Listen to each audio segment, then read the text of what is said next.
Hi everyone, Hemachandra ವ್ಲಾಗ್ಸ್ಗೆ ಸ್ವಾಗತ. ಯಾರೆಲ್ಲ first time ನನ್ನ ಒಂದು ವಿಡಿಯೋ ನೋಡ್ತಾ ಇದ್ದೀರಾ, ನಿಮಗೆ ನನ್ನ ಒಂದು ಸಣ್ಣ ಪರಿಚಯ. ನನ್ನ ಹೆಸರು ಹೇಮಲತಾ ಅಂತ, ಬ್ಯಾಂಗ್ಳೂರಿಂದ ವಿಡಿಯೋಸ್ ಮಾಡ್ತಾ ಇರ್ತೀನಿ. ನನಗೆ 8 ವರ್ಷದೊಬ್ಬಳು ಮಗಳಿದ್ದಾಳೆ, ಹಾಗೆ ಒಂದು 6 ಮಂತ್ಸ್ ಬೇಬಿ ಕೂಡ ಇದೆ. ಅವ್ರ ಜೊತೆ ನನ್ನ ಒಂದು ದಿನಚರಿ ಹೇಗಿರುತ್ತೆ ಅಂತೇಳಿ ನಾನು ಡೈಲಿ ವ್ಲಾಗ್ಸ್ನ ಅಪ್ಲೋಡ್ ಮಾಡ್ತಾ ಇದ್ದೀನಿ. ಇವತ್ತು ನನ್ನ ಒಂದು ಚಾನಲಲ್ಲಿ ಕುಕ್ಕಿಂಗ್ ವಿಡಿಯೋಸ್ ಆಗಿರ್ಬೋದು, baby care videos, daily vlogs, traveling ವ್ಲಾಗ್ಸ್ನ ನಾನು ಅಪ್ಲೋಡ್ ಮಾಡ್ತಾ ಇರ್ತೀನಿ. ನೀವು ಸಬ್ಸ್ಕ್ರೈಬ್ ಮಾಡ್ಕೊಳ್ಳೋದ್ರ ಮುಖಾಂತರ ಸಪೋರ್ಟ್ ಮಾಡಿ ಅಂತ ಕೇಳ್ತೀನಿ. ಇದು ಶುಕ್ರವಾರದ ವ್ಲಾಗು. ಬೆಳಗ್ಗೆ ಮಾರ್ನಿಂಗ್ ಎದ್ಬಿಟ್ಟು ಮಗಳು ಸ್ಕೂಲ್ಗೆ ಹೋಗ್ತಾಳೆ. ಇದು 2nd ಸ್ಟ್ಯಾಂಡರ್ಡು. ಅವಳಿಗೆ ಟಿಫನ್ ಎಲ್ಲ ರೆಡಿ ಮಾಡಿ ಅವಳನ್ನು ರೆಡಿ ಮಾಡಿ ಸ್ಕೂಲಿಗೆ ಕಳಿಸೋ ಅಷ್ಟರಲ್ಲಿ ಆಲ್ಮೋಸ್ಟ್ 8:30 ಆಗಿಬಿಡುತ್ತೆ. 8:30ಗೆ ಬಂದು ಮನೆಯೆಲ್ಲ ಕ್ಲೀನ್ ಮಾಡಿಕೊಂಡು, ಶುಕ್ರವಾರ ಆಗಿರೋದ್ರಿಂದ ನೆಲ ಎಲ್ಲ ತೊಳ್ಕೊಂಡು ಚಿಕ್ಕ ಪಾಪುಗೆ ಸ್ನಾನ ಮಾಡಿಸಿ ಮಲಗಿಸಿದಾದ್ಮೇಲೆ ನಾನು ಟಿಫನ್ ತಿಂದ್ಕೊಂಡು ನಾನು ಸ್ನಾನ ಮಾಡ್ಕೊಂಡು ಬರೋ ಅಷ್ಟರಲ್ಲಿ ಆಲ್ಮೋಸ್ಟ್ 12 o'clock ಆಗಿತ್ತು. ಅವಾಗಿಂದ ಇದು ವ್ಲಾಗ್ ಸ್ಟಾರ್ಟ್ ಮಾಡ್ತಾಯಿದ್ದೀನಿ. ಬಾಣಂತಿಯರು ಅಂತಂದ್ರೇ ಆಲ್ಮೋಸ್ಟ್ ನನ್ನ ಬಾಣಂತನ ಮುಗ್ದೇ ಹೋಯ್ತು ಅನಿಸುತ್ತೆ. ಯಾಕಂದರೆ ಎಲ್ಲ ಕೆಲಸ ಮಾಡ್ಕೊಳ್ತಿರ್ತಾನೆ, ಎಲ್ಲ ಮುಟ್ಕೊಂಡೆಲ್ಲ ಮಾಡ್ಕೊಳ್ಳೋದ್ರಿಂದ ತಲೆ ಸ್ನಾನ ಮಾಡಿದ ತಕ್ಷಣ ತಲೆ ಆರಿಸ್ಕೋಬೇಕು ಅನ್ನೋದೊಂದು ಇದಿರುತ್ತೆ ಅಲ್ವಾ. ಬಾಣಂತಿ ಅಂತಂದರೆ ಅದನ್ನೇ ಒಂದು ದೊಡ್ಡ ಕಷ್ಟ ಅನ್ನೋವಂಥದ್ದು. ನೀವು ಯಾರಾದರೂ ಬಾಣ್ತಿರಿದ್ರೆ ನಿಮಗೂ ತಲೆ ಒಣಗಿಸ್ಕೊಳ್ಳೋ ಅಂಥದ್ದು ಕಷ್ಟನ ಅಂತ ಹೇಳಿ ತಿಳಿಸಿ. ನನಗಂತೂ ಪ್ರೆಗ್ನೆನ್ಸಿಲಿ ತುಂಬ ಚೆನ್ನಾಗಿ ಕೂದಲು ಉದ್ದ ಬೆಳೆದಿತ್ತು, ಹಾಗೆ ದಪ್ಪ ಕೂಡ ಇತ್ತು. ಬಾಣಂತಿ ಆದ ತಕ್ಷಣ ಒಂದು 3 ಮಂತ್ಸ್ವರೆಗೂ ನಾನು ಐರನ್ ಕ್ಯಾಲ್ಶಿಯಂ ಟ್ಯಾಬ್ಲೆಟ್ ತೊಗೊಳ್ಳೋವರೆಗೂ ಚೆನ್ನಾಗೇ ಇತ್ತು, ಕೂದಲೇನು ಉದುರುತ್ತಿರಲಿಲ್ಲ. ಇನ್ನು ಪ್ರೆಗ್ನೆನ್ಸಿಯಿಂದ ಬಾಣಂತಿಯಲ್ಲೇ ಚೆನ್ನಾಗಿ ಬೆಳೀತಾ ಇದೆ ಅಂತ ನಾನು ಅಂದ್ಕೊಂಡಿದ್ದೆ. ಬಟ್ ಆಫ್ಟರ್ 3 ಮಂತ್ಸ್ ಆದಮೇಲೆ ದಿನಕ್ಕೆ ಎಷ್ಟು ಉದುರುತ್ತಾ ಇದೆ ಅಂತಂದರೆ ಕೂದಲು, ನಾನು ಇದರಲ್ಲಿ ನೋಡ್ಸಿದ್ದೀನಿ ಕೂಡ. ಜಸ್ಟ್ 1 ಮಂತಲ್ಲಿ ಒಂದು ಅರ್ಧ ಕೂದಲೇ ಉದುರೋಗ್ಬಿಟ್ಟಿದೆ ನೋಡಿ. ಜಸ್ಟ್ ಹಿಂಗೆ ಒಂದು ಸಲ ಬಾಸಿದ್ರೆ ಸಾಕು ಎಷ್ಟೊಂದು ಕೂದಲು ಉದುರುತ್ತಾ ಇದೆ ಅಂತ ಹೇಳ್ಬಿಟ್ಟು. ನಿಮಗೆ ನಿಮ್ಮ ಒಂದು ಬಾಣಂತನದಲ್ಲಿ ಕೂದಲು ಬೆಳೆದಿತ್ತಾ ಅಥವಾ ಉದುರೋಯ್ತಾ ಅಂತ ತಿಳಿಸಿ. ಆ್ಯಕ್ಚುಲಿ ಫಸ್ಟ್ ಆದರೆ ನನಗೆ ದೊಡ್ಡ ಮಗಳು ಬಾಣಂತನದಲ್ಲಿ ಫುಲ್ ಎಲ್ಲ ಉದುರೋಗ್ಬಿಟ್ಟಿತ್ತು. ಫುಲ್ ಈ ಥರ ಒಂದು ಜಸ್ಟ್ ಬೆಳೆದೂ ಇರಲಿಲ್ಲ ಸಹ ಒಂದು ಸಲನೂ. ಬಟ್ ಇದರಲ್ಲಿ ಇದರಲ್ಲಿ ಬಾಣಂತನದಲ್ಲಿ ಬೆಳೆದಿತ್ತು ಕೂದಲು. ಬಟ್ 3 ಮಂತ್ಸ್ ಆದಮೇಲೆ ಫುಲ್ಲು ಹೋಗ್ತಾ ಇದೆ. ಮಕ್ಕಳು ಮುಡಿ ಕೊಟ್ಟಾಗ, ಫಸ್ಟ್ ಮಗಳದು ಮುಡಿ ಕೊಟ್ಟಾಗ ಚೆನ್ನಾಗಿ ಕೂದಲೆಲ್ಲ ಬಂದಿತ್ತು, ದಪ್ಪ ಆಗಿತ್ತು, ತೆಳುವು ಇತ್ತು ಫಸ್ಟು ಕೂದಲು. ಮುಡಿ ಕೊಟ್ಟಾದಮೇಲೆ ಚೆನ್ನಾಗಿ ಬೆಳೆದಿತ್ತು. ಸೊ 2nd ಬೇಬಿನಲ್ಲಿ ಈಗ ಫುಲ್ಲೆಲ್ಲ ಹೋಗ್ತಾ ಇದೆ. ಅದು ದಪ್ಪ ಇದ್ಬಿಟ್ಟು ಕೂದಲು ತೆಳುವಾದರೆ ಅದೊಂಥರ ಚೆನ್ನಾಗಿರೋದು. ಅದು ಬೇರೆ ಉದ್ದ ಇದೆ, ಇಲ್ಲಿ ಬಾಲದ ಥರ ಕಾಣಿಸುತ್ತೆ. ಏನಾದರೂ ಬ್ರೈಡ್ ಅಂದರೆ ಜಡೆ ಹಾಕ್ಕೊಂಡಿದ್ದೀನಿ ಅಂತ ಅಂದರೆ ನಿಮಗೂ ಇದೇ ರೀತಿ ಕೂದಲು ಉದುರುತ್ತಾ ಇದೆಯಾ, ಅಥವಾ ನೀವು ಕೂದಲು ಉದುರೋದನ್ನ ಕಂಟ್ರೋಲ್ ಮಾಡೋಕ್ಕೆ ಏನಾದರೂ ಯೂಸ್ ಮಾಡ್ತಾಯಿದ್ರೆ ಟಿಪ್ಸ್, ಅದು ನನಗೂ ಸ್ವಲ್ಪ ಕಮೆಂಟ್ ಸೆಕ್ಷನಲ್ಲಿ ತಿಳಿಸಿ ಅಂತ ಕೇಳ್ತೀನಿ. ನೋಡಿ, 1 ಮಂತ್ಗೆ ಎಷ್ಟೊಂದು ಕೂದಲು ಉದುರೋಗ್ಬಿಟ್ಟಿದೆ ಅಂತ ಹೇಳ್ಬಿಟ್ಟು ನನಗಂತೂ ಬೋಡಿನೇ ಆಗೋಗ್ಬಿಡ್ತೀನೇನೋ ಅಂತ ಹೇಳ್ಬಿಟ್ಟು ಭಯ ಆಗ್ತಿದೆ. ಅಷ್ಟೊಂದು ಕೂದಲು ಉದುರುತ್ತಾ ಇದೆ. ಅದು ಯಾಕೆ ಅಂತ ಗೊತ್ತಿಲ್ಲ, ಹಾರ್ಮೋನಲ್ ಇಂಬ್ಯಾಲೆನ್ಸ್ ಅಂತ ಹೇಳ್ತಾರೆ. ಹಾಗೆ ತುಂಬ ಟೆನ್ಷನ್ಸ್ ಕೂಡ ಇರುತ್ತೆ, ಮಗು ನೋಡ್ಕೊಳ್ಳೋದು ಮತ್ತು ಮನೆ ಕೆಲಸ ಎಲ್ಲವೂ ಕೂಡ.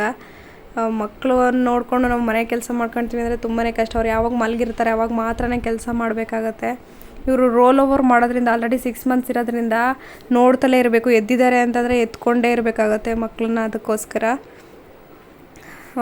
ಫೇಸ್ ಅಂತೂ ಹೇಳಲೇಬೇಕಿಲ್ಲ, ತುಂಬ ಬ್ರೇಕ್ಔಟ್ಸ್ ಎಲ್ಲ ಆಗಿದೆ ನನ್ನ ಫೇಸಲ್ಲಿ. ಅದು ಯಾಕೆ ಅಂತ ಗೊತ್ತಿಲ್ಲ. ಹೆಚ್ಚಾಗಿ ನೀರು ಕುಡಿಬೇಕು ಅಂತ ಹೇಳ್ತಾರೆ, ಅದು ಬಿಸಿ ನೀರು ಜಾಸ್ತಿ ಕುಡಿಬೇಕು ಅನ್ಸೋದಿಲ್ಲ ಅಲ್ಲ. ಅದಕ್ಕೋಸ್ಕರ ನೋಡ್ಬೋದು ಸೈಡಲ್ಲೆಲ್ಲ ಎಷ್ಟೊಂದು ಕೂದಲೆಲ್ಲ ಉದ್ರೋಗಿದೆ ಮುಂದೆಗಡೆ. ಈಗ ಬೆಳೀತಾ ಇದೆ, ಉದ್ರಿರೋ ಹತ್ರ ಬೆಳೆಯುತ್ತೆ ಕೂದಲು.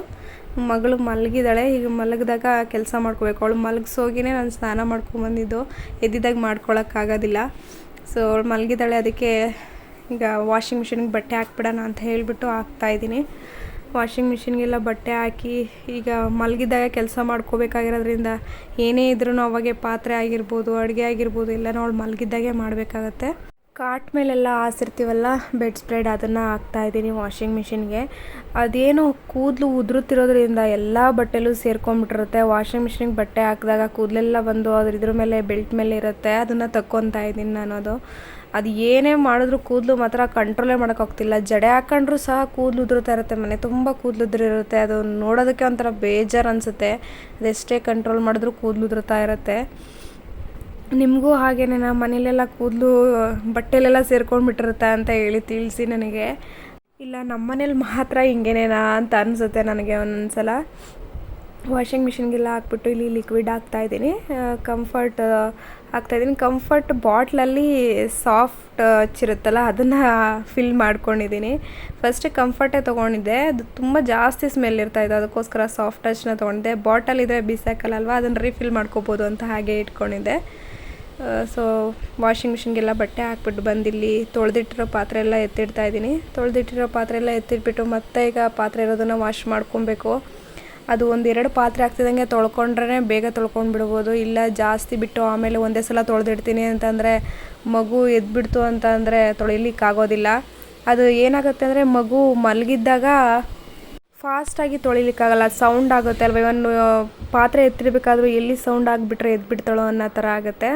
ಮಲಗಿದ್ದಾಗ ನಿಧಾನ ಕೆಲಸ ಮಾಡ್ಕೋಬೇಕು ಸೌಂಡ್ ಆಗ್ದಾಗೆ, ಆಗ ಬೇಗ ಬೇಗ ಕೆಲಸ ಸಾಗೋದಿಲ್ಲ. ಅವ್ರು ಎದ್ದಿದ್ದಾಗ ಒಂದೆರಡು ಪಾತ್ರೆ ಇದ್ರೂ ಅಲ್ಲಿ ಸ್ವಲ್ಪ ಹೊತ್ತು ಹಾಕ್ಬಿಟ್ಟು 2 ಮಿನಿಟ್ಸಲ್ಲಿ ತೊಳೆದಿಟ್ಬಿಡ್ಬೋದು. ಅದಕ್ಕೋಸ್ಕರ ಪಾತ್ರೆ ಆಗಿದ್ದೆಲ್ಲನೂ ತೊಳೆದಿಡ್ತಾ ಇರ್ತೀನಿ. ಡೈಲಿ ಇದೇ ರೀತಿ ಇರುತ್ತೆ ಅಂತ ಹೇಳೋಕ್ಕಾಗಲ್ಲ. ಸಮ್ಟೈಮ್ಸು ತೊಳಿಲಕ್ಕಾಗದೆ ಪಾತ್ರೆ ಸ್ವಲ್ಪ ಜಾಸ್ತಿ ಮಾಡ್ಕೊಂಡೆ ಒಂದೇ ಸಲ ತೊಳಿಬೇಕಾಗುತ್ತೆ. ಡೈಲಿ ಮಕ್ಕಳ ಜೊತೆಗೆ ಒಂದೇ ರೊಟೀನ ನಾವು ಫಾಲೋ ಮಾಡೋಕ್ಕಾಗೋದಿಲ್ಲ. ಅದು ಡೈಲಿ ಡಿಫ್ರೆಂಟ್ ಇರುತ್ತೆ. ಸೊ ಇಲ್ಲಿ ಬೇಗ ಪಾತ್ರೆ ಸ್ವಲ್ಪನೇ ಇತ್ತು, ತೊಳೆದಿಟ್ಕೊತಾ ಇದ್ದೀನಿ. ಅದು ಯಾರಾದರೂ ಒಬ್ಬರು ಒಂದು 2 ಅವರ್ಸ್ ನಮ್ಮ ಮಗುನ ನೋಡ್ಕೊತೀವಿ ಅಂದರೆ ಇಡೀ ಮನೆ ಕೆಲಸ ಎಲ್ಲ ಮಾಡಿಬಿಡ್ಬೋದು.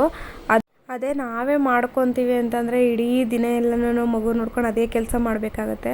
ಒಂದು ಪಾತ್ರೆ ಅದೇ ಹಿಡಿದ್ನೆಲ್ಲ ಈಗ ತೊಳ್ಕೊಳ್ಳಿಲ್ಲ ಅಂದರೆ ದಿನ ಎಲ್ಲ ಬರೀ ಅದೇ ಮಾಡಬೇಕಾಗತ್ತೆ. ಇಲ್ಲಿ ಮಧ್ಯಾಹ್ನದ ಇದಕ್ಕೆ ನನ್ನ ಮಗಳಿಗೆ 6 ಮಂತ್ಸ್ ಇರೋದ್ರಿಂದ ಈಗ ಸಾಲಿಡ್ ಸ್ಟಾರ್ಟ್ ಮಾಡೋಣ ಅಂತ. ಅವಳು ಎಷ್ಟು ತಿಂತಾಳೋ ಅಷ್ಟೇ ಪರವಾಗಿಲ್ಲ, ಸ್ಟಾರ್ಟ್ ಮಾಡಿಬಿಡೋಣ ಅಂತೇಳ್ಬಿಟ್ಟು, ರೂಢಿ ಆಗುತ್ತೆ ತಿನ್ನಲಿಕ್ಕೆ, ಕಲಿತಾಳೆ ಅಂತ ಹೇಳ್ಬಿಟ್ಟು ಇಲ್ಲಿ ಕ್ಯಾರೆಟ್ನ ಕೊಡ್ತಾಯಿದ್ದೀನಿ. ನಾನಿನ್ನು ತರಕಾರಿನಲ್ಲಿ ಅವಳಿಗೆ ಕ್ಯಾರೆಟ್ ಕೊಟ್ಟಿದ್ದೀನಿ, ಹಾಗೆ ಪೊಟ್ಯಾಟೊ ಕೂಡ ಕೊಟ್ಟಿದ್ದೀನಿ. ಆಲೂಗೆಡ್ಡೆ ಕೂಡ ಬೇಯಿಸ್ಬಿಟ್ಟು ಪ್ಯೂರಿ ಥರ ಮಾಡಿ ತಿನ್ನಿಸಿದ್ದೀನಿ, 2 ಮಾತ್ರ. ಏನು ಅವಳಿಗೆ ವ್ಯತ್ಯಾಸ ಕಂಡಿಲ್ಲ, ಅದರಲ್ಲಿ ತಿಂದಿದ್ದಾಳೆ, ಚೆನ್ನಾಗಿದೆ, ಏನು ಪ್ರಾಬ್ಲಮ್ ಆಗಿಲ್ಲ. ಏನಂತಂದರೆ ಸ್ಮಾಲ್ ಕ್ಯಾರೆಟ್ನ ತೊಗೊಂಡಿದ್ದೀನಿ ನಾನಿಲ್ಲಿ. ಅದನ್ನು ಸಿಪ್ಪೆನೆಲ್ಲ ತೆಗೆದುಬಿಟ್ಟು ಇಲ್ಲಿ ಬೇಯಿಸ್ಲಿಕ್ಕೆ ಇಡ್ತೀನಿ. ಆ್ಯಕ್ಚುಲಿ ನಾವೇನೇ ಫ್ರೂಟ್ಸ್ ಆಗಿರ್ಬೋದು, ತರಕಾರಿ ಆಗಿರ್ಬೋದು, ಅದನ್ನು ಸ್ಟೀಮ್ ಮಾಡಿ ಕೊಡಬೇಕು ಅಂತ ಹೇಳ್ತಾರೆ. ನಮ್ಮ ಮನೇಲಿ ಸ್ಟೀಮರ್ ಇಲ್ಲ, ನಾನು ಅದಕ್ಕೋಸ್ಕರ ಡೈರೆಕ್ಟ್ ಪಾತ್ರೆಗೆ ಹಾಕ್ಬಿಟ್ಟು ಇಲ್ಲಿ ನಾನು ಬೇಯಿಸ್ಕೊತಾ ಇದ್ದೀನಿ. ಸ್ಟೀಮ್ ಮಾಡಿದ್ರೆ ಅದು ಅದಕ್ಕೆ ಅಂತಲೇ ಪಾತ್ರೆ ಇದ್ದರೆ ಬೇಗ ಬೇಯುತ್ತೆ. ಇಲ್ಲ ನಾವು ಈ ಥರ ಏನಾದರೂ ಪಾತ್ರೆಯಲ್ಲಿ ಇಟ್ಬಿಟ್ಟು ನೀರಲ್ಲಿ ಇಟ್ಟು ಬೇಯಿಸ್ತೀವಿ ಅಂತಂದರೆ ತುಂಬ ಟೈಮ್ ತಗೊಳುತ್ತೆ. ಅದಕ್ಕೋಸ್ಕರ ನಾನು ಪೊಟ್ಯಾಟೊ ಏನು ಇವಳಿಗೆ ತಿನ್ನಿಸ್ಲೇಬೇಕು ಅಂತ ಟ್ರೈ ಮಾಡಿ ತಿನ್ನಿಸ್ಬೇಕು ಅಂತೇಳಿ ಬೇಯಿಸಿ ತಿನ್ನಿಸ್ಲಿಲ್ಲ. ಮನೇಲಿ ಆಲೂಗೆಡ್ಡೆ ಪಲ್ಯ ಮಾಡೋಣ ಅಂತೇಳ್ಬಿಟ್ಟು ಆಲೂಗೆಡ್ಡೆನ ಬೇಯಿಸ್ಕೊಂಡಿದ್ದೆ. ಬೇಯಿಸ್ಕೊಂಡಿರೋದ್ರಲ್ಲಿ ಸೆಂಟ್ರಲ್ಲಿರುತ್ತೆ ಅಲ್ವಾ, ಮೇಲಿದ್ಬಿಟ್ಟು ಸೆಂಟ್ರಲ್ಲಿರೋದನ್ನ ಸ್ವಲ್ಪ ತೊಗೊಂಡು ತಿನ್ನಿಸಿದೆ. ಒಂದು ಅರ್ಧ ಸ್ಪೂನಷ್ಟು ತಿಂದಿದ್ಲು. ನಮ್ಮಮ್ಮ ಕೇಳಿದ್ದಕ್ಕೆ ಕೊಡ್ಬೇಡಮ್ಮ ಈಗಲೇ ನೆನೆ ಶೀತ ಆಗುತ್ತೆ ಅಂತ ಹೇಳಿದರು. ನಾನು ಆಲ್ರೆಡಿ ಅವ್ರು ಹೇಳೋದಕ್ಕಿಂತ ಮುಂಚೆ ತಿನ್ನಿಸ್ಬಿಟ್ಟಿದ್ದೆ. ಸೊ ಅದು ಶೀತ ಥರ ಏನೂ ಆಗಲಿಲ್ಲ ಅವಳಿಗೆ. ಈಗಲಿಂದನೇ ಅವಳಿಗೆ ಸ್ವಲ್ಪ ರೂಢಿ ಆಗಲಿ ಅಂತ ಹೇಳ್ಬಿಟ್ಟು ಈ ಥರದ್ದೆಲ್ಲ ತಿನ್ನಿಸ್ತಾ ಇದ್ದೀನಿ ನಾನು ತರಕಾರಿನ. ಹಣ್ಣುಗಳಲ್ಲಿ ಆಲ್ರೆಡಿ ನಾನು ಮಸ್ಕ್ ಮೆಲನ್ ಅಂದರೆ ಕರ್ಬೂಜ ಬರುತ್ತೆ ಅಲ್ವಾ, ಅದನ್ನು ಸ್ವಲ್ಪ ತಿನ್ನಿಸಿದೆ. ಬಟ್ ಅದನ್ನು ತಿನ್ಸೋಕೆ ಹೋಗ್ಬೇಡಿ, ಸ್ವಲ್ಪ ಶೀತ ಥರ ಆಗುತ್ತೆ. ನಾನು ಎಲ್ಲನೂ ಅಷ್ಟೇ ಅವಳಿಗೆ ಏನೇ ತಿನ್ಸಿದ್ರೂ ಸ್ಮಾಲ್ ಅಮೌಂಟ್ ಅಂದರೆ ಸ್ವಲ್ಪ ತಿನ್ನಿಸ್ಬಿಟ್ಟು ಚೆಕ್ ಮಾಡ್ತಾಯಿದ್ದೀನಿ, ಇದು ಅವಳಿಗೆ ಆಗುತ್ತಾ ಇಲ್ವಾ ಅಂತ ಹೇಳ್ಬಿಟ್ಟು. ಅದೇ ರೀತಿಯಲ್ಲೇ ಕ್ಯಾರೆಟ್ ತಿನ್ನಿಸಿದ್ದೆ ಆಲ್ರೆಡಿ, ಅವಳಿಗೇನು ತೊಂದರೆ ಆಗಿರಲಿಲ್ಲ. ಅದಕ್ಕೆ ಇವಾಗ ಮತ್ತೆ ಕ್ಯಾರೆಟ್ನ ಕೊಡ್ತಾಯಿದ್ದೀನಿ. ಅವಳು ಏನು ತಿನ್ನಿಸ್ದಾಗ ತಿಂದರೆ ಮಾತ್ರ ತಿನ್ನಿಸ್ತೀನಿ. ಅವಳೇನಾದರೂ ಬೇಡ ಅಂತ ಏನಾದರೂ ಅವಳು ಇದರಲ್ಲಿ ಗೊತ್ತಾಯಿತು ಅಂತಂದರೆ ನಾನು ಅಲ್ಲಿಗೆ ಸ್ಟಾಪ್ ಮಾಡ್ತೀನಿ. ಬಲವಂತ ಮಾಡಿ ತಿನ್ನಿಸ್ಲಿಕ್ಕೆ ಹೋಗಲ್ಲ. ಬಲವಂತ ಮಾಡಿದ್ರೆ ಮತ್ತೆ ತಿನ್ಬೇಕಾದ್ರೆ ಮಕ್ಕಳು ನಾವು ತಿನ್ಸೋಕೆ ತೊಗೊಂಡೋದಾಗ ಮತ್ತೆ ಅದೇ ರೀತಿ ಮಾಡ್ತಾರೆ ಅಂತೇಳಿ ಅವ್ರು ಬೇಡ ಅನ್ಕೊತಾರೆ. ಅವಳು ಓಕೆ ಅಂತ ಅಂದರೆ ಮಾತ್ರ ತಿನ್ನಿಸ್ತೀನಿ, ಇಲ್ಲಾಂದರೆ ತಿನ್ನಿಸೋದಿಲ್ಲ. ಇಷ್ಟು ಕ್ಯಾರೆಟ್ನ ಇಲ್ಲಿ ನೀರಲ್ಲಿ ಹಾಕ್ಬಿಟ್ಟು ಡೈರೆಕ್ಟಾಗಿ ಬೇಯಿಸ್ಕೊಳ್ತಾ ಇದ್ದೀನಿ, ಸ್ಟೀಮ್ ಮಾಡ್ತಾಯಿಲ್ಲ ನಾನಿಲ್ಲಿ. ಕ್ಯಾರೆಟ್ನ ಬೇಯ್ಲಿಕ್ಕೆ ಇಟ್ಬಿಟ್ಟು ಬಂದಿಲ್ಲಿ ಸ್ವಲ್ಪ ಬಟ್ಟೆ ಇತ್ತು, ಮಡ್ಚಿಕ್ಕೊತಾ ಇದ್ದೀನಿ. 2 ಟೈಮ್ಸ್ ವಾಷಿಂಗ್ ಮಿಷಿನ್ಗೆ ಹಾಕಿರೋದು ಬಟ್ಟೆ ಎಲ್ಲ ಹಾಗೆ ಇತ್ತು, ಹಾಗೆ ಮಡ್ಚಿಕ್ತಾ ಇದ್ದೀನಿ. ಮಗು ಎದ್ದೇಳೋ ಅಷ್ಟೊತ್ತಿಗೆ ನೋಡೋ ಅಷ್ಟರಲ್ಲಿ ಬಟ್ಟೆ ಮಡ್ಚಲ್ಲಿ ಎದ್ದೇ ಬಿಟ್ಲು. ಅವಳನ್ನು ಹೋಗಿ ಎತ್ಕೊಂಡ್ಬಂದು ಹಾಗೆ ಕ್ಯಾರೆಟ್ ಬೆಂದಿತ್ತು ಆಲ್ರೆಡಿ. ಬೆಂದಿರೋದನ್ನು ಸ್ವಲ್ಪ ಒಂದು ಬಟ್ಲಲ್ಲಿ ಹಾಕ್ಕೊಂಡು ಒಳಕಲ್ಲಿ ಬರುತ್ತೆ ನೋಡಿ, ಏನಾದರೂ ನಾವು ಶುಂಠಿ ಅಥವಾ ಬೆಳ್ಳುಳ್ಳಿನ ಕೊಟ್ಟು ಅಂಥದ್ದು, ಅದರಲ್ಲಿ ಕ್ಯಾರೆಟ್ನಲ್ಲಿ ನಾನು ಸ್ಮ್ಯಾಶ್ ಮಾಡ್ಕೊತಾ ಇದ್ದೀನಿ. ಸ್ವಲ್ಪ ಕ್ವಾಂಟಿಟಿ ಇರೋದ್ರಿಂದ ಮಿಕ್ಸಿಗೆ ಹಾಕಿದ್ರೆ ಅದು ನೀಟಾಗಿ ಗ್ರೈಂಡ್ ಆಗೋದಿಲ್ಲ, ಎಲ್ಲ ತರತರಿಯಾಗಿ ಹೋಗ್ಬಿಡುತ್ತೆ. ಅದಕ್ಕೋಸ್ಕರ ಈ ಥರ ಬಟ್ಲಲ್ಲಿ ಹಾಕೊಂಡು ಹಿಂಗೆ ಜಜ್ಕೊಂಡ್ರೆ ನೋಡಿ ಎಷ್ಟು ಚೆನ್ನಾಗಾಗಿದೆ ಅಂತೇಳ್ಬಿಟ್ಟು ಮೆತ್ತಗೆ. ನಾನು ಫಸ್ಟ್ ತಿನ್ನಿಸಿದಾಗ ಮಿಕ್ಸಿಗೆ ಗ್ರೈಂಡ್ ಮಾಡಲಿಕ್ಕೆ ಹಾಕಿದ್ದೆ, ಬಟ್ ಅದು ಎಲ್ಲ ತರತರಿಯಾಗಿತ್ತು. ಇಕ್ಕಿದ್ರೆ ಅದು ಅಷ್ಟು ಚೆನ್ನಾಗಿರ್ತಿರ್ಲಿಲ್ಲ. ಮಕ್ಕಳಿಗೆ ಪ್ಯೂರಿ ಥರ ಇದ್ರೇ ಚೆಂದ. ಅದಕ್ಕೋಸ್ಕರ ನಾನು ಇಲ್ಲಿ ಇದರಲ್ಲಿ ಜಜ್ಜಿಬಿಟ್ಟು ತಿನ್ನಿಸ್ತಾಯಿದ್ದೀನಿ, ಮೆತ್ತಗಾಗುತ್ತೆ. ಸೊ ಅವಳು ಇನ್ನೂ ಚಿಕ್ಕ ಮಗು ಆಗಿರೋದ್ರಿಂದ ಒಂದು 4 to 5 ಟೈಮ್ಸ್ ತಿನ್ಬೇಕಾದ್ರೆ ಚೆನ್ನಾಗಿ ತಿಂತಾಳೆ. ಆಮೇಲೆ ಸ್ವಲ್ಪ ಹಾಗೆ ಹೀಗೆ ಮಾಡ್ತಾ ಇರ್ತಾಳೆ. ಸೊ ನಾನು ಬಲವಂತ ಮಾಡೋಕ್ಕೋಗಲ್ಲ, ಎಷ್ಟು ತಿಂದರೆ ಅಷ್ಟೇ ಸಾಕು ಅಂತೇಳ್ಬಿಟ್ಟು ಸ್ವಲ್ಪ ತಿನ್ನಿಸ್ಬಿಟ್ಟು ಸಾಕು ಅಂತಂದರೆ ಸಾಕು ಮಾಡಿಬಿಡ್ತೀನಿ, ಬಲವಂತ ಮಾಡಲಿಕ್ಕೆ ಹೋಗೋದಿಲ್ಲ ನಾನು. ಸೊ ನೀವು ಮಕ್ಕಳಿಗೆ 6 ಮಂತ್ಸ್ ಇದ್ದು ಏನೇನೆಲ್ಲ ಸಾಲಿಡ್ ಸ್ಟಾರ್ಟ್ ಮಾಡಿದ್ದೀರಾ ಅಂತ ಹೇಳ್ಬಿಟ್ಟು ತಿಳಿಸಿ. ಸೊ ನಾನು ಈಗ ಕ್ಯಾರೆಟ್ ತಿನ್ನಿಸಿದ್ರೆ ನೈಟ್ ಹೊತ್ತು ಮಾತ್ರ ನಾನು ಡೈಲಿ ಆಲ್ರೆಡಿ ಒಂದು 6 ಮಂತ್ಸಿಗೆ ಬಿದ್ದಾದಮೇಲೆ ಒಂದು 1 ವೀಕಿಂದ ನಾನು ಅವಳಿಗೆ ನೈಟ್ ಹೊತ್ತು ಸರಿನ ಮಾಡಿ ತಿನ್ನಿಸ್ತಾ ಇದ್ದೀನಿ. ಯಾವುದೇ ರೀತಿ ಸರ್ಲ್ಯಾಕ್ ಆಗಿರ್ಬೋದು ಏನೋ ತಿನ್ನಿಸ್ತಾ ಇಲ್ಲ. ತಂದು ಮನೇಲಿ ರಾಗಿ ಇರುತ್ತಲ್ಲ, ರಾಗಿ ಇದರಿಂದನೇ ಮಾಡಿ ತಿನ್ನಿಸ್ತಾ ಇದ್ದೆ. ಅಂದರೆ ಅವಳು ತಿಂತಾಳೆ ಇಲ್ವೋ ಟೆಸ್ಟ್ ಮಾಡಲಿಕ್ಕೆ ಮನೇಲಿ ಹಸಿಟ್ಟು ಆಡಿಸ್ಕೊಂಡ್ಬಿಟ್ಟಿರ್ತೀವಲ್ಲ ಮುದ್ದೆ ಮಾಡಲಿಕ್ಕೆ, ಅದರಲ್ಲೇ ಒಂದು ಬಿಳೆ ಬಟ್ಟೆ ತೊಗೊಂಡು ತುಂಬ ಪೌಡ್ರಾಗಿರುತ್ತಲ್ಲ, ನೈಸ್ ಪೌಡ್ರು, ಅಲ್ಲಿವರೆಗೂ ಅದನ್ನು ತಿಳ್ಕೊಂಡು ಅದರಲ್ಲಿ ಮಾಡಿ ತಿನ್ನಿಸ್ತಾ ಇದ್ದೀನಿ. ಚೆಕ್ ಮಾಡಲಿಕ್ಕೆ ತಿಂತಾಳೆ ಹೇಗೆ ಅಂತ. ಅವಳು ತಿಂತಾಳೆ ಅಂತ ಆದಮೇಲೆ ಅದನ್ನು ಅವಳಿಗೆ ಅಂತಲೇ ರಾಗಿನ ನೆನೆಸ್ಬಿಟ್ಟು ಚೆನ್ನಾಗಿ ತೊಳೆದು ಒಣಗಿಸಿ ಅದನ್ನು ಆಡಿಸ್ಬಿಟ್ಟು ಅದರಲ್ಲಿ ಎಸ್ಪೆಸೆಟ್ ಬರುತ್ತಲ್ಲ ಅದರಿಂದ ಮಾಡಿ ತಿನ್ಸೋಣ ಅಂತ ಅಂದ್ಕೊಂಡಿದ್ದೀನಿ. ಯಾವುದೇ ರೀತಿ ಡ್ರೈ ಫ್ರೂಟ್ಸ್ ಎಲ್ಲ ಇನ್ನೂ ಆ್ಯಡ್ ಮಾಡೋಕ್ಕೋಗಲ್ಲ, ಯಾಕಂದರೆ ಚಿಕ್ಕ ಮಕ್ಕಳಿಗೆ ಸ್ವಲ್ಪ ಡ್ರೈ ಫ್ರೂಟ್ಸ್ ಅಲರ್ಜಿಕ್ ಇರುತ್ತೆ, ಅದೆಲ್ಲ ಬೇಡ ಅಂತ ಅದನ್ನೆಲ್ಲ ಸ್ವಲ್ಪ 9 ಮಂತ್ಸ್ ಆದಮೇಲೆ ಸ್ಟಾರ್ಟ್ ಮಾಡೋಣ ಅಂತ ಈಗ ಜಸ್ಟ್ ರಾಗಿದೆ ತಿನ್ನಿಸ್ತಾ ಇದ್ದೀನಿ. ಆಲ್ರೆಡಿ ಚೆಕ್ ಮಾಡಲಿಕ್ಕೆ ಜಾಸ್ತಿ ಏನು ತಿನ್ನಲ್ಲ, ಸ್ವಲ್ಪ ತಿಂತಾಳೆ ಅಷ್ಟೇ. ನೈಟ್ ಹೊತ್ತು ಸರಿ ಮಾಡಿ ತಿನ್ನಿಸ್ತೀನಿ. ಅವಳಿಗೆ ತಿನ್ನಿಸಿ ಸ್ವಲ್ಪ ಹೊತ್ತು ಆಟ ಆಡಿಸೋ ಅಷ್ಟರಲ್ಲಿ ನನ್ನ ಮಗಳು ಬರೋ ಟೈಮ್ ಆಯಿತು ಸ್ಕೂಲಿಂದ. ಮಗಳು ಬೇರೆ ಮಲಗಿದ್ದಾಳೆ, ದೊಡ್ಡ ಮಗಳು ಸ್ಕೂಲಿಂದ ಬರ್ತಾ ಇದ್ದಾಳೆ, ಕರ್ಕೊಂಡು ಬರೋದು ಬೇರೆ ಹೋಗ್ಬಿಟ್ಟು ಹೇಗೆ ಹೋಗೋದು ಅಂತ ಹೇಳ್ಬಿಟ್ಟು ಎದ್ದಿದ್ರೆ ಎತ್ಕೊಂಡು ಬೇಕಾದ್ರೆ ಹೋಗ್ಬೋದು, ಮಲಗಿದಾಗ ಬಿಟ್ಟೋಗ್ಲಿಕ್ಕೆ ಕಷ್ಟ ಆಗುತ್ತೆ. ಅಲ್ಲಿ ನಾವಲ್ದೇ ಇನ್ನು ಬೇರೆ ಮಕ್ಕಳು ಬಿಡಕ್ಕೆ ಬರ್ತಾರಲ್ಲ ಅವ್ರ ತಾಯಿ ಇಬ್ಬರು ಪರಿಚಯ ಇದ್ದಾರೆ, ಅವ್ರಿಗೆ ಹೇಳಿರ್ತೀನಿ ನಾನು. ಏನಾದರೂ ಹಿಂಗೆ ಬರೋದಿಲ್ಲ ಅಂತಂದರೆ ಅವ್ರನ್ನ ಈ ಕಡೆ ರೋಡ್ ದಾಟಿಸ್ಬಿಟ್ಟು ಈ ಕಡೆ ಬಿಡಿ ಅಂತ ಹೇಳ್ಬಿಟ್ಟು. ಯಾಕಂದ್ರೆ ನಾನು ಮನೆ ಹತ್ರ ನಿಂತ್ಕೊಂಡು ನೋಡ್ತಾ ಇದ್ದೆ, ಅವ್ರು ರೋಡ್ ದಾಟಿಸಿ ಈ ಕಡೆ ಬಿಟ್ಟರೆ ಕಾಣಿಸುತ್ತೆ ಅವಳು ಬರೋದು ನನಗೆ. ಅದಕ್ಕೋಸ್ಕರ ವೆಯ್ಟ್ ಮಾಡ್ತಾಯಿದ್ದೀನಿ. ಲೊಕೇಶನ್ ಕಳಿಸಿದ್ದಾರೆ, ತುಂಬ ದೂರದಲ್ಲಿದೆ, ಹೋಗಿ ವೆಯ್ಟ್ ಮಾಡಬೇಕು. ಅವಳು ಮಲಗಿರೋದ್ರಿಂದ ನಾನು ಹೋಗೋಕ್ಕಾಗಲಿಲ್ಲ. ಅವಳೇ ಆಂಟೀಸ್ ದಾಟಿಸಿದ್ರು ಅಮ್ಮ ಬಂದೆ ಅಂತೇಳ್ಬಿಟ್ಟು ಬಂದಳು. ಅವಳು ಎದ್ಬಿಟ್ರೆ ಏನು ಮಾಡ್ಬಿಡ್ತಾಳೆ ಅಂದರೆ ತೊಟ್ಲಲ್ಲಿ ಮಕ್ಕಡೆ ಅವಳು ಬಿಟ್ಟು ಕತ್ತೆಲ್ಲ ತೆಗೆದು ಕಂಬಿಯಿಂದ ಆಚೆ ಇಡೋದು ಆ ಥರ ಎಲ್ಲ ಮಾಡ್ತಾಳೆ. ಬಿಟ್ಟು ಹೋಗ್ಲಿಕ್ಕೆ ಆಗೋದಿಲ್ಲ ಅವಳು ಎದ್ದಿಲ್ಲ ಅಂದ್ರೂ. ಬರ್ತಿದ್ದಂಗೆ ಲಂಚ್ ಬಾಕ್ಸ್ ಎಲ್ಲ ಅನ್ಪ್ಯಾಕ್ ಮಾಡ್ತಾಯಿದ್ದೀನಿ. ಡೈಲಿ ಅವಳಿಗೆ ಹೇಳ್ತೀನಿ ಮಾಡಲಿಕ್ಕೆ. ಇವತ್ತು ಡೈರೆಕ್ಟ್ ಅವಳನ್ನ ಸ್ನಾನಕ್ಕೆ ಕಳಿಸ್ದೆ. ಅವಳಿಗೆ ರೈಸ್ ಸಾಂಬಾರಾಗಿ ಕಳಿಸಿದ್ದೆ, ಅದನ್ನೆಲ್ಲನೂ ನೀಟಾಗಿ ಅವಳಿಗೆ ಕ್ಯಾಪ್ ಮುಚ್ಚಕ್ಕೆ ಬಂದಿಲ್ಲ, ಇನ್ನೊಂದು ಸ್ವಲ್ಪ ಹಾಗೆ ಬಿಟ್ಕೊಂಡು ಬಂದಿದ್ದಾಳೆ. ಅದೆಲ್ಲವೂ ಕೂಡ ಬ್ಯಾಗಲ್ಲಿ ಹಾಗೆ ಸ್ಪಿಲ್ ಆಗಿತ್ತು, ಅದನ್ನು ಹಾಗೆ ಒರೆಸಿಡ್ತಾ ಇದ್ದೀನಿ. ಅದು ಏನಂತ ಬ್ಯಾಗೆಲ್ಲನೂ ಗಲೀಜಾಗಿದೆ ಅಂತ ಆಗಲೆಲ್ಲ ವಾಶ್ ಮಾಡ್ತಾಯಿದ್ರೆ ಅದು ಜಾಸ್ತಿ ದಿನ ಬಾಳಿಕೆನೇ ಬರಲ್ಲ, ಆಗುತ್ತೆ. ಜಾಸ್ತಿ ಏನಾಗಿರಲಿಲ್ಲ, ಸ್ವಲ್ಪ ಆಗಿತ್ತು, ಅದು ಹಾಗೆ ನೀಟಾಗೆಲ್ಲ ಒರೆಸ್ಬಿಟ್ಟು ಅದನ್ನು ಹಾಗೆ ಇಡ್ತಾಯಿದ್ದೀನಿ ಸ್ವಲ್ಪ ಗಾಳಿಗೆ. ಹಾಗೆ ಅವಳಿಗೆ ಸ್ನಾನ ಮಾಡಿಸ್ಕೊಂಡು ಕರ್ಕೊಂಬಂದೆ. ಅವಳಿಗೆ ಬಿಟ್ಬಿಡ್ತೀನಿ ಸ್ನಾನ ಮಾಡಿಸ್ಲಿಕ್ಕೆ, ಬಟ್ ಅದು ಏನೇ ಆದ್ರೂ ಅವ್ರು ಹೇಗೆ ಮಾಡ್ಕೊಂಡು ಬಂದರು ತಾಯಂದಿರಿಗಿರುತ್ತೆ ಅವ್ಳು ನೀಟಾಗಿ ಮಾಡ್ಕೊಂಡ್ರೋ ಇಲ್ವೋ ಅಂತ ಹೇಳಿಬಿಟ್ಟು. ಅದಕ್ಕೆ ನಾನೇ ಅವಳಿಗೆಲ್ಲ ತಲೆ ಸ್ನಾನ ಎಲ್ಲ ಮಾಡಿಸಿ ಮೇಲೆ ತಿಕ್ಬಿಟ್ಟು ಸೋಪ್ ಒಂದು ಹಾಕ್ಕೊಳ್ಳಿಕ್ಕೆ ಮಾತ್ರ ಅವಳಿಗೆ ಬಿಟ್ಟು ಬಂದೆ. ಸೊ ಏನಂತಾರೆ ನನ್ನ ಪ್ರೆಗ್ನೆನ್ಸಿನಲ್ಲಿ ಆಲ್ಮೋಸ್ಟ್ ಎಲ್ಲನೂ ನನ್ನ ತಲೆ ಮಾತ್ರ ತಿಕ್ಬಿಟ್ಟು ಬರ್ತಾಯಿದ್ದೆ ಅಷ್ಟೇ. ಅವಳೇ ಮಾಡ್ಕೊಳ್ಳೋಳು, ಕೂತ್ಕೊಂಡೆಲ್ಲ ಸ್ನಾನ ಮಾಡಿಸ್ಲಿಕ್ಕೆ ಆಗ್ತಾಯಿರಲಿಲ್ಲ. ಸೊ ಈಗಲೂ ಕೂಡ ನಾನೇ ಮಾಡ್ಕೊಳ್ತೀನಿ ಮಮ್ಮಿ ಅಂತೆಲ್ಲ ಹೇಳ್ತಾರೆ. ಬಟ್ ತಾಯಂದ್ರಿಗಿರುತ್ತಲ್ಲ ಒಂದು ಹೇಗೆ ಮಾಡ್ಕೊತಾರೆ, ಹೇಗೋ ನೀಟಾಗಿ ಮಾಡ್ಕೊಳ್ಳಲಿಲ್ವೇನೋ ಅಂತೇಳ್ಬಿಟ್ಟು. ಅಂದರೆ ಮಕ್ಳಿಗೆ ಇನ್ನೊಂದು ಅಂತಂದರೆ ನಾವು ಅವ್ರ ಮೇಲೆ ಬಿಟ್ಟರೆ ಅವ್ರು ಕಲಿತಾ ಹೋಗ್ತಾರೆ, ಇಲ್ಲ ಅಂತಂದರೆ ದೊಡ್ಡವರಾದರೂ ಕೂಡ ನಮ್ಮ ಮೇಲೆ ಡಿಪೆಂಡ್ ಆಗ್ತಾರೆ. ಅದಕ್ಕೋಸ್ಕರ ಇಲ್ಲ ಅವಳಿಗೆ ನಾನೇ ಎಲ್ಲ ತಿಕ್ಬಿಟ್ಟು ಅವಳಿಗೆ ಮೈಗೆ ಮಾತ್ರ ತೊಳ್ಕೊಂಡು ಬರೋದಕ್ಕೆ ಹೇಳಿದ್ದೆ. ಸೊ ಈಗ ಟೈಮ್ ಏನಾದರೂ ಇದ್ದರೆ ನಾನೇ ಮಾಡಿಸ್ತೀನಿ, ಇಲ್ಲಾಂದರೆ ಅವಳಿಗೆ ಬಿಟ್ಬಿಡ್ತೀನಿ ನಾನು. ಮತ್ತು ಅವಳು ಬಂದಾದಮೇಲೆ ಇನ್ನೂ ಸ್ವಲ್ಪ ಮಗುದು ಬಟ್ಟೆ ಎಲ್ಲ ಇತ್ತು, ಅದನ್ನು ವಾಷಿಂಗ್ ಮಿಷಿನ್ಗೆ ಹಾಕ್ತಾಯಿದ್ದೀನಿ. ಆ್ಯಕ್ಚುಲಿ ನಾನು ಏನು ಮಾಡ್ತೀನಿ ಅಂದರೆ ವಾರದಲ್ಲಿ ಒಂದು 4 to 5 ಟೈಮ್ಸ್ ಮಾತ್ರ ವಾಷಿಂಗ್ ಮಿಷಿನ್ಗೆ ಹಾಕ್ಕೊಳ್ತೀನಿ. ಅದು ವೀಕ್ ಎಂಡ್ ಬರ್ತಾ ಇದೆ ಅನ್ನೋ ಟೈಮಲ್ಲಿ ನಾನು ಮಾಡ್ಕೊತೀನಿ, ಫ್ರೈಡೇ ಸ್ಯಾಟರ್ಡೇ ಸಂಡೇ ಈ ಟೈಮಲ್ಲಿ. ಯಾಕೆಂದರೆ ಏನು ವಾರದ್ದೆಲ್ಲ ಇರುತ್ತೆ ಅಲ್ವಾ, ಅದು ನಮ್ಮದು ಒಂದು 9 kgs ವಾಷಿಂಗ್ ಮಿಷಿನ್ ಬಂದುಬಿಟ್ಟು. ಸ್ವಲ್ಪನೇ ಹಾಕಿದ್ರೆ ಅದು ಕಡಿಮೆ ಆಗ್ತೀವಲ್ವ, ಅದು ಸ್ಪೇಸ್ ಇದೆ ಏನಕ್ಕೆ ಅಂತ ಹೇಳ್ಬಿಟ್ಟು ಎಲ್ಲನೂ ಒಂದು 4-5 ದಿನ ಎಲ್ಲ ಸೇರಿಸಿ ಕೂಡಿಟ್ಕೊಂಡಿರೋ ಬಟ್ಟೆನ ಒಂದು 3 ಡೇಸಲ್ಲಿ ನಾನು ವಾಷಿಂಗ್ ಮಿಷಿನ್ಗೆ ಹಾಕ್ಕೊಳ್ತೀನಿ. ಅದು ಲೈಕ್ ಸ್ನಾನ ಮಾಡಿರೋದೇ ಬೇರೆ, ಮತ್ತು ಅವ್ರ ಆಫೀಸ್ಗೆ ಹೋಗಿರೋದು, ಇವಳು ಸ್ಕೂಲ್ಗೆ ಹೋಗಿರೋದು, ಮಗು ಬಟ್ಟೆನೇ ಬೇರೆ, ಈ ಥರ ಸಗ್ರಿಗೇಟ್ ಮಾಡಿಕೊಂಡು ಬಟ್ಟೆಗಳನ್ನೆಲ್ಲ ವಾಷಿಂಗ್ ಮಿಷಿನ್ಗೆ ಹಾಕ್ಕೊಳ್ತೀನಿ. ವಾಷಿಂಗ್ ಮಿಷಿನ್ಗೆ ಹಾಕ್ಬಿಟ್ಟು ಅವಳಿಗೂ ಬಂದಿಲ್ಲಲ್ಲ ಊಟ ಮಾಡಿಸ್ತಾಯಿದ್ದೀನಿ. ನಾನು ಊಟ ಮಾಡಿಕೊಂಡು ಆ್ಯಕ್ಚುಲಿ ಅವಳಿಗೋಸ್ಕರ ಏನು ವೆಯ್ಟ್ ಮಾಡಲ್ಲ. ಇವತ್ತು ಸ್ವಲ್ಪ ಲೇಟಿಗೆ ಮಾರ್ನಿಂಗ್ ಟಿಫನ್ ತಿನ್ಕೊಂಡಿದ್ದೆ, ಅದಕ್ಕೋಸ್ಕರ ಅವಳು ಬರೋವರೆಗೂ ವೆಯ್ಟ್ ಮಾಡಿದೆ. ಅವಳಿಗೂ ತಿನ್ನಿಸ್ಕೊಂಡು ಮಗುನೂ ನೋಡಿಕೊಂಡು ಇಲ್ಲಿ ತಿನ್ನಿಸ್ತಾಯಿದ್ದೀನಿ. ನನ್ನ ಮಗಳಾದ್ರೆ 6 ಮಂತ್ಸ್ ಇದ್ದಾಳೆ. ನಾನು ಏನಾದರೂ ಊಟ ಮಾಡ್ತಿದ್ದೀನಿ ಅಂತಂದರೆ ಅವಳಿಗೂ ಊಟ ತಿನ್ನಬೇಕು ಅನ್ನೋಂಗೆ ಆಗುತ್ತೇನೋ ಗೊತ್ತಿಲ್ಲ. ಬಂದು ತಟ್ಟೆ ಎಲ್ಲ ಎಳಿತಾ ಇರ್ತಾಳೆ, ಅಂತೇಳಿ ಬಾಯಿ ಹಾಕ್ತಿರ್ತಾಳೆ ತಟ್ಟೆಗೆಲ್ಲನೂ ಕೂಡ. ಅಲ್ಲಿ ಕೆಳಗಡೆ ಹಾಕ್ಕೊಂಡಿದ್ದೀನಿ. ಸೊ ರೋಲ್ ಓವರ್ ಮಾಡೋದ್ರಿಂದ ನಾವು ತುಂಬಾ ಕಷ್ಟ ಆಗುತ್ತೆ. ಅವಳು ಎದ್ದಿದ್ದಾಳೆ ಅಂದರೆ ಏನಾದರೂ ಮಾಡ್ಕೋಬೇಕು ಅಂತಂದರೆ ಒಂದು ಸೆಕೆಂಡಲ್ಲಿ ಉಳ್ಬಿಟ್ಟಿರ್ತಾಳೆ, ನೋಡೋ ಅಷ್ಟರಲ್ಲಿ ಹಾಗೆ. ಸೊ ಮತ್ತೆ ಸ್ವಲ್ಪ ಹೊತ್ತು ಆಟ ಆಡಿಸಿ ಮಗುನ ಮಲಗಿಸ್ಬಿಟ್ಟು ಬಂದು ಆಲ್ಮೋಸ್ಟ್ 5:30 ಆಗಿತ್ತು. ಫ್ರೈಡೇ ಆಗಿರೋದ್ರಿಂದ ಮಗಳು ಪೂಜೆ ಮಾಡಿದ್ಲು. ಹಾಗೆ ನಾನು ಒಂದು ಊದುಗಡ್ಡಿನ ಬೆಳಗ್ಬಿಟ್ಟು ಇಡ್ತಾಯಿದ್ದೀನಿ. ಪೂಜೆ ಮಾಡಿದಾದಮೇಲೆ ಈಗ ಮಗಳನ್ನ ಹಾಲು ಹಾಕ್ಸ್ಕೊಂಬರ್ಲಿಕ್ಕೆ ಕಳಿಸ್ತಾ ಇದ್ದೀನಿ. ನಾವು ಈವ್ನಿಂಗ್ ಟೈಮಲ್ಲಿ ಇಲ್ಲಿ ಹಾಲನ್ನ ತೊಗೊಳ್ತೀವಿ. ಅವ್ರದ್ದೇ ಹಸು ಇದೆ, ನಮ್ಮ ಮನೆ ಓನರ್ದು ಹಸು ಇರೋದ್ರಿಂದ ಅಲ್ಲಿಂದನೇ ಹಾಲು ತೊಗೊಂಡು ಬರ್ತೀವಿ ನಾವು. ಡೈಲಿ ಒಂದು 1/2 ಲೀಟರ್ ಹಾಕಿಸ್ಕೊಳ್ತೀವಿ. ನನ್ನ ಮಗಳನ್ನೇ ಹೋಗಿ ಡೈಲಿ ತೊಗೊಂಡು ಬರ್ತಾಳೆ. ನೋಡ್ಬೋದು ನನ್ನ ಜಡೆ ಎಷ್ಟು ತೆಳ್ಳಗಾಗಿದೆ ಅಂತ ಹೇಳ್ಬಿಟ್ಟು ಈ ವಿಡಿಯೋದಲ್ಲಿ ಕಾಣಿಸ್ತಾ ಇದೆ. ಸೊ ಅವಳೇ ಹೋಗಿ ಹಾಲು ಹಾಕಿಸ್ಕೊಂಬರ್ತಾಳೆ. ಆ್ಯಕ್ಚುಲಿ ಹಾಲಿಗೆ ಹಾಕ್ಸ್ಕೊಂಬರೋಕ್ಕೆ ಕ್ಯಾನ್ ತೊಗೊಂಡೋಗ್ತಿಲ್ಲ, ಟಪ್ ಅಂತ ಬಿಟ್ಬಿಟ್ಲು. ಸೊ ಅವಳ ಮಗುನೂ ಎದ್ಬಿಟ್ಲೇನೋ ಅಂತ ನೋಡ್ತಾ ಇದ್ದೀನಿ. ಆ್ಯಕ್ಚುಲಿ ಇವಳೇನೇ ಇದ್ದರೂ ನಾನು ಸ್ಟಾರ್ಟಿಂಗೆಲ್ಲ ಕೆಲಸ ಮಾಡ್ಕೊಂಡಲ್ಲ, ಆ ಟೈಮಲ್ಲಿ ಮಾತ್ರನೇ ಜಾಸ್ತಿ ಹೊತ್ತು ಮಲಗುವಂಥದ್ದು. ಒಂದು 10:30 ಆಗಿ ಮಲಗಿದ್ದೋಳು 11:30 12 ಹಾಗೆಲ್ಲ 12:30 ಅಂದರೆ 2 to 2.5 hours ಮಲ್ಕೊತಾಳೆ ಆ ಟೈಮಲ್ಲಿ. ಸೊ ಆ ಟೈಮಲ್ಲಿ ಅಷ್ಟೇ ಕೆಲಸ ಮಾಡ್ಕೊಳ್ಳೋಕ್ಕಾಗೋದು. ಈ ಟೈಮಲ್ಲಿ ಏನೇನು ನಿದ್ದೆ ಮಾಡಿದ್ರು ಅವಳು ಓನ್ಲಿ 30 ಮಿನಿಟ್ಸ್ ಅಥವಾ 20 ಮಿನಿಟ್ಸ್ ಇಷ್ಟೇ ಮಾತ್ರ ನಿದ್ದೆ ಮಾಡ್ತಾಳೆ.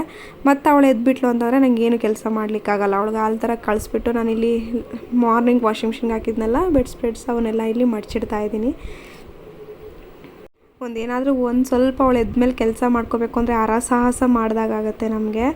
ಸೊ ಅದಕ್ಕೋಸ್ಕರ ಅವಳು ಮಲಗಿದ್ದಾಗೆ ಟಕ ಟಕ ಟಕ ಅಂತ ಮಾಡ್ತಾಯಿರ್ತೀವಿ. ಎಷ್ಟೇ ಮಾಡಿದ್ರು ಅವಳು ಎದ್ದೇ ಬಿಡ್ತಾಳೆ. ಆ ಟೈಮಲ್ಲಿ ನನಗೆ ನೈಟ್ ಡಿನ್ನರ್ ಪ್ರಿಪೇರ್ ಮಾಡಲಿಕ್ಕೆ ಅದು ಏನೇ ಮಾಡಿದ್ರು ನನ್ನ ಹಸ್ಬೆಂಡ್ ಬರೋ ಅಷ್ಟರಲ್ಲಿ ಮಾಡಲಿಕ್ಕೆ ಆಗಲ್ಲ. ಅವ್ರು ಆ್ಯಕ್ಚುಲಿ ಮನೆಗೆ ಬರೋದೇನೇ ಆಲ್ಮೋಸ್ಟ್ 8:30 or 9, ಸಮ್ಟೈಮ್ಸ್ 9:30 ಹಾಗೆಲ್ಲ ಆಗಿಬಿಡುತ್ತೆ.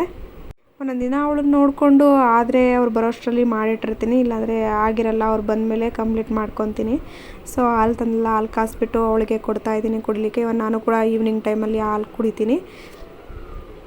ಅದನ್ನೆಲ್ಲ ಮಡಚಿ ಎತ್ತಿಟ್ಟು ಬಂದುಬಿಟ್ಟು ಇಲ್ಲಿ ಹಾಲನ್ನ ಸೋಸ್ಕೊಡ್ತಾಯಿದ್ದೀನಿ. ನನ್ನ ಮಗಳು ಸ್ವಲ್ಪ ತಣ್ಣಗಾದ್ಮೇಲೆ ಕುಡಿತಾಳೆ. ಹಾಲು ಏನೇ ಇದ್ದರೂ ತಣ್ಣಗಾದ್ಮೇಲೆ ಕುಡಿದ್ರೇ ಚೆಂದ, ಅದು ಕುಡ್ದಂಗೆ ಆಗೋದು ಅಂತ ಹೇಳ್ತಾ ಇರ್ತಾರೆ. ಇವನ್ ಅದು ನಿಜ ಕೂಡ. ಬಿಸಿದು ಕುಡಿಯೋಕ್ಕೆ ಹೋದರೆ ಅದೊಂಥರ ಏನೋ ಕಾಫಿನೇನೋ ಕುಡಿತಾ ಇದ್ದೀವಿ ಅನ್ನೋ ಥರ ಆಗುತ್ತೆ. ಹಾಲೇನಿದ್ರು ಸ್ವಲ್ಪ ತಣ್ಣಗಾದ್ಮೇಲೆ ಕುಡಿದ್ರೇ ಚೆಂದ. ಸೊ ಅವಳಿಗೆ ಹಾಕ್ಕೊಡ್ತಾಯಿದ್ದೀನಿ. ಹಾಕ್ಕೊಟ್ಟು ಇನ್ನೇನು ಎದ್ದಿದ್ದಾಳ ಮಲಗಿದ್ದಾಳ ನೋಡ್ಕೊಂಡು ಬಂದು ನಾನು ಕುಡಿಯೋಣ ಅಂತ ನೋಡೋಕ್ಕೆ ಹೋದೆ. ಅಷ್ಟರೊಳಗೆ ಆಲ್ರೆಡಿ ಎದ್ಬಿಟ್ಟು ಮುಖಡೆ ಎಲ್ಲ ಒಳ್ಬಿಟ್ಟಿದ್ಲು ತೊಟ್ಲಲ್ಲಿ. ಜಸ್ಟ್ ಎದ್ದು ಒಂದು 5 ಮಿನಿಟ್ಸಲ್ಲಿ ಮುಖಡೆ ಒಳ್ಬಿಟ್ಟಿರ್ತಾಳೆ ಅವಳು. ಸೊ ಅವಳನ್ನ ಕರ್ಕೊಂಡು ಬಂದು ಕೂರಿಸ್ಕೊಂಡು ಹಾಗೆ ಹಾಲು ಕುಡಿದ್ಬಿಟ್ಟು ನನ್ನ ಮಗಳು ಏನೋ ಅಸೈನ್ಮೆಂಟ್ ಇದೆ ಮಮ್ಮಿ ಮಾಡಬೇಕು ಅಂತೇಳ್ಬಿಟ್ಟು ಅವಳೇ ಮಾಡ್ತಾ ಇದ್ದಾಳೆ. ನನಗೆ ಮಾಡಿಕೊಡು ಅಂತ ಕೇಳಿದ್ಲು. ಅದಾದಮೇಲೆ ಅವಳೇ ಏನೋ ಎಕ್ಸ್ಪೆರಿಮೆಂಟ್ ಮಾಡ್ತಾ ಇದ್ದಾಳೆ. ಅದನ್ನೇ ಇಲ್ಲಿ ನೋಡ್ತಾ ಇದ್ದೀವಿ. ಅದು ಏನು ಪೇಪರಲ್ಲಿ ಇಟ್ಕೊಂಡು ಮಾಡ್ತಿದ್ದಾಳಲ್ಲ ಅದನ್ನೆಲ್ಲ ಇವಳು ಕಿತ್ತಾಕಬೇಕು ಅಂತ ನೋಡ್ತಾ ಇದ್ದಾಳೆ ಎದ್ದೋಗ್ಲಿಕ್ಕೆ. ನಾನು ಕೂರಿಸ್ಕೊಂಡಿದ್ದೀನಿ ಹಾಗೇನೇನೆ. ನಾನು ನನ್ನ ಮಗಳಿಗೆ ಸ್ವಲ್ಪ ಬಿಟ್ಬಿಡ್ತೀನಿ ಹಾಗೇನೇ, ನೀನೇ ಮಾಡು, ನೀನು ಸ್ವಂತವಾಗೇ ಮಾಡು, ಚೆನ್ನಾಗಿ ಬರಲಿ ಬರದೇ ಇರಲಿ ಅಂತೇಳ್ಬಿಟ್ಟು ಆ ಮಾಡೋ ಒಂದು ಪ್ರೋಸೆಸ್ ಏನಿದೆ ಆ ಟೈಮಲ್ಲಿ ಮಕ್ಕಳು ತುಂಬ ಚೆನ್ನಾಗಿ ಕಲಿತಾವೆ. ಅವರು ಏನಾದರೂ ಒಂದು ಕ್ರಿಯೇಟಿವಿಟಿನ ಅಲ್ಲಿ ಇಂಟ್ರೊಡ್ಯೂಸ್ ಮಾಡ್ಕೊಳ್ತವೆ, ಅವು ಕಂಡುಕೊಳ್ತವೆ ನಾನು ಇದನ್ನು ಮಾಡಬಲ್ಲೆ ಅಂತ ಹೇಳ್ಬಿಟ್ಟು. ಅದಕ್ಕೋಸ್ಕರ ನಾನು ಅವಳಿಗೆ ಬಿಡ್ತೀನಿ. ಏನಾದರೂ ಆಗದೆ ಇಲ್ಲದನ್ನು ನಾನು ಹೆಲ್ಪ್ ಮಾಡ್ತೀನಿ. ಏನೋ 2 ಅಸೈನ್ಮೆಂಟ್ ಕೊಟ್ಟಿದ್ದಾರೆ ಅಂತ ಹೇಳ್ತಾಯಿದ್ಲು. ಒಂದು ಬಂದುಬಿಟ್ಟು ಸೆನ್ಸ್ ಆರ್ಗನ್ಸ್ದು. ಅದರಲ್ಲಿ ಹಾಫ್ ಪೇಪರ್ನ ಕಟ್ ಮಾಡ್ಕೊಂಡು ಇನ್ನು ಹಾಫ್ ಪೇಪರಲ್ಲಿ ಅದು 5 ಪಿಕ್ಚರ್ಸು ಬರೆದು ಅದರಿಂದ ಏನು ಕೆಲಸ ಮಾಡುತ್ತೆ ಅದನ್ನು ಕೂಡ ಹಿಂಗೆ ಮಡಚಿ ಬರಿತಾ ಇದ್ದಾಳೆ ಅದರೊಳಗಡೆ. ಸೊ ಇವಳನ್ನ ನೋಡಿಕೊಂಡೆ ಹಾಗೆ ಸ್ವಲ್ಪ ಕೆಲಸ ಮಾಡಿಕೊಂಡೆ. ನೆಲದಲ್ಲಿ ಬಟ್ಟೆನ ಹಾಸ್ಬಿಟ್ಟು ಮೆತ್ತಗೆ ಸ್ವಲ್ಪ ಹಾಕ್ಬಿಟ್ಟು ಹೋಗಿ ಮಾಡ್ಕೊತಾ ಇದ್ದೀನಿ. ಸೊ ಆಲ್ರೆಡಿ ಅವಳನ್ನ ನೋಡ್ಕೊಂಡೆ. ಅವಳಿಗೆ ಸರಿ ತಿನ್ನಿಸ್ತೀನಿ ಅಂತ ಹೇಳಿದಲ್ಲ, ನೈಟ್ ಸರಿ ತಿನ್ನಿಸಿದ್ದೆ. ಹಾಗೆ ರೈಸ್ ಎಲ್ಲ ಇಟ್ಕೊಂಡು ಮಾಡ್ಕೊಂಡಿದ್ದೆ. ಬೇಳೆ ಸಾಂಬಾರು ಆಗಿರೋದ್ರಿಂದ, ಅನ್ನ ಸಾಂಬಾರು ಮಾಡಿರೋದ್ರಿಂದ ಒಂದು ಪಲ್ಯ ಮಾಡ್ಕೊಳ್ಳೋಣ ಅಂತೇಳಿ ಇಲ್ಲಿ ಬೀನ್ಸ್ ಪಲ್ಯನ ಮಾಡ್ತಾಯಿದ್ದೀನಿ. ಅಲ್ಲಿಗೆ ಆಲ್ಮೋಸ್ಟ್ ಟೈಮು 8:30 ಆಗೋಯಿತು. ನನ್ನ ಹಸ್ಬೆಂಡ್ ಮಾತ್ರ ನೋಡ್ಕೊತಾ ಇದ್ರು. ಸೊ ಬೀನ್ಸ್ ಎಲ್ಲ ಬೇಯಿಸಿಟ್ಟಿರೋದ್ರಿಂದ ಅವ್ರು ಬಂದಮೇಲೆ ಬೇಗ ಅದು ಪಲ್ಯನೂ ಒಂದು ಮಾಡ್ಕೊಳ್ತಾ ಇದ್ದೀನಿ.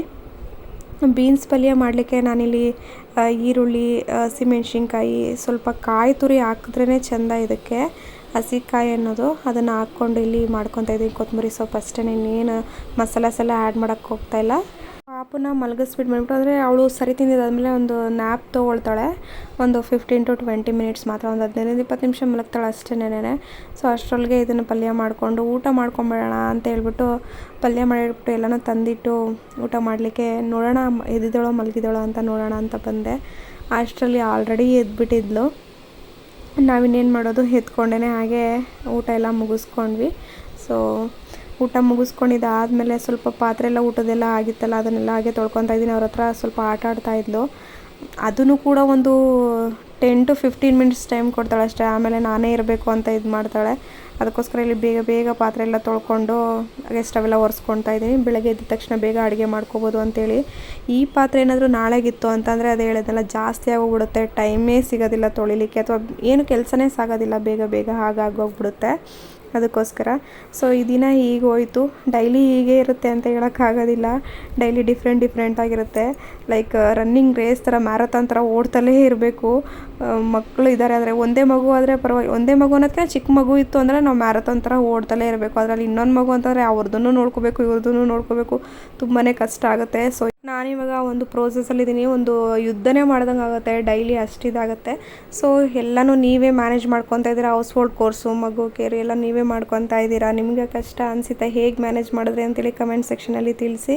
ಸೊ ಈ ಒಂದು ನನ್ನ ಒಂದು ಫಸ್ಟ್ ಡೈಲಿ ವ್ಲಾಗ್ನ ಅಪ್ಲೋಡ್ ಮಾಡಿರೋದು ಇದು. ನಿಮಗೆ ಇಷ್ಟ ಆಗಿದೆಯಾ ಅಥವಾ ನಾನೇನಾದರೂ ಚೇಂಜಸ್ ಮಾಡ್ಕೋಬೇಕಾ ಏನಾದರೂ ಇದ್ದರೆ ಕಮೆಂಟ್ ಸೆಕ್ಷನಲ್ಲಿ ತಿಳಿಸಿ.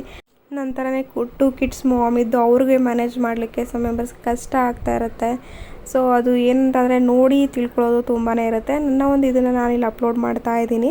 ಸೊ ಇದರಿಂದ ಏನಾದರೂ ಯಾರಿಗಾದ್ರೂ ಹೆಲ್ಪ್ ಆಗ್ಬೋದು, ಅಂದರೆ ಅವರು ಯಾವ ರೀತಿ ಮ್ಯಾನೇಜ್ ಮಾಡ್ಕೋಬೋದು ಅಂತ ಹೇಳ್ಬಿಟ್ಟು ನಾನು ಈ ಒಂದು ವಿಡಿಯೋನ ಅಪ್ಲೋಡ್ ಮಾಡ್ತಾ ಇದ್ದೀನಿ ಇಲ್ಲಿ. ಸೊ ನಿಮಗೆ ಈ ಒಂದು ವಿಡಿಯೋ ಇಷ್ಟ ಆಗಿದರೆ ನಿಮ್ಮ ಫ್ರೆಂಡ್ಸ್ ರಿಲೇಟಿವ್ ಜೊತೆ ಶೇರ್ ಮಾಡಿ, ಹಾಗೆ ಸಬ್ಸ್ಕ್ರೈಬ್ ಮಾಡ್ಕೊಳ್ಳೋದನ್ನು ಮರಿಬೇಡಿ. ಯಾರೆಲ್ಲ ಈ ವಿಡಿಯೋನ ಕೊನೆಯವರೆಗೂ ನೋಡಿದ್ದೀರಾ, thanks for watching the video till the end. See you all in the